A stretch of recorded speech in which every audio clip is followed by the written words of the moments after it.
Magandang gabi po. Narito na po ang magiging lagay ng panahon ngayong gabi at bukas ng Lunes, February 12, 2024.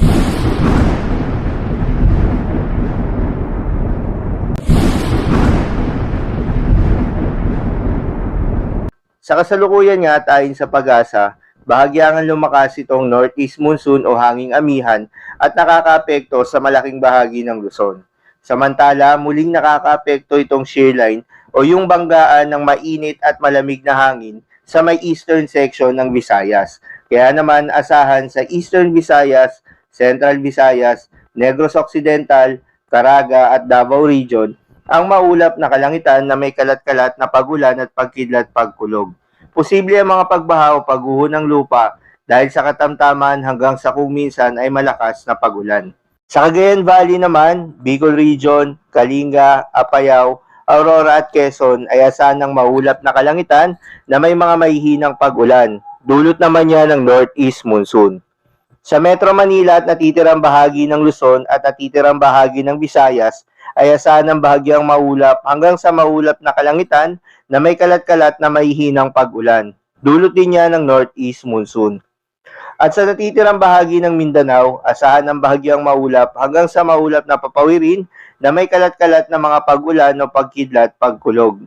Dulot naman niya ng mga localized thunderstorms at easterlies. Posible rin ang mga pagbaha o pagguho ng lupa during severe thunderstorms. Kaya naman pinag-iingat pa rin yung mga kababayan natin sa mga banta ng mga pagbaha o pagguho ng lupa, lalo na yung mga lugar na inuulan na noong mga nakaraang araw pa. Magandang balita naman dahil ayon sa pag-asa ay walang binabantayan na anumang sama ng panahon, low pressure area o bagyo sa loob at labas ng ating Philippine Area of Responsibility na maaaring makaapekto sa ating bansa. Para naman sa lagay ng panahon bukas ng Lunes, February 12, 2024 dito sa Luzon, asahan sa bahagi ng Bicol Region, pati na rin sa bahagi ng Romblon, patuloy pa rin na magdadala ng mga pag-ulan na may kasamang thunderstorms itong shear line.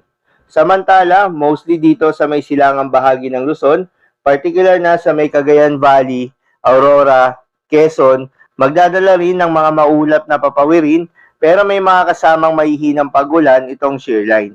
Kaya naman posible ang mga pagbaha o pagguho ng lupa dahil sa katamtaman hanggang sa kung minsan ay malakas na pagulan.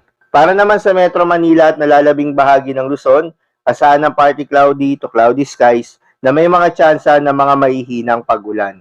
Para naman sa lagay ng panahon sa Visayas at Mindanao, dito na lamang sa may Panay Islands or dito sa may Capiz, Antique, Aklan at Iloilo, inaasahan na magdadala ng mga pagulan itong shear line.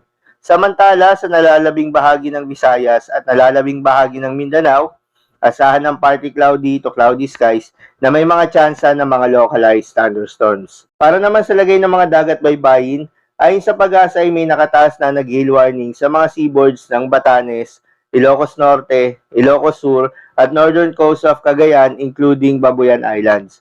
Payo ng pag-asa ay huwag munang pumalaot yung mga kababayan nating mangingisda at yung may mga maliliit na sasakyang pandagat dahil sa maalon hanggang sa napakaalon na karagatan. So, yun lamang po para sa lagay ng panahon ngayong gabi ng linggo. Keep safe everyone.